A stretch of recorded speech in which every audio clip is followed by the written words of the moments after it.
Ayan guys, magdidilim na. Maggagabi na dito, malamig.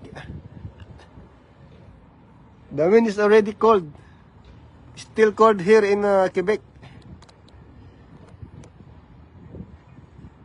Yeah, it's almost covered. Enjoy watching, guys.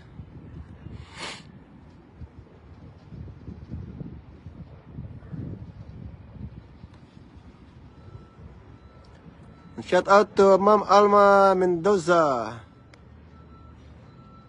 Yes, it's totally dark. Whoa!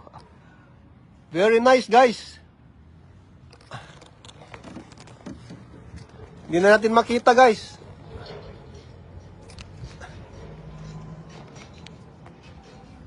Yan, it's totally dark. It's totally covered. Yan, guys, tinanggal ko na yung salamin.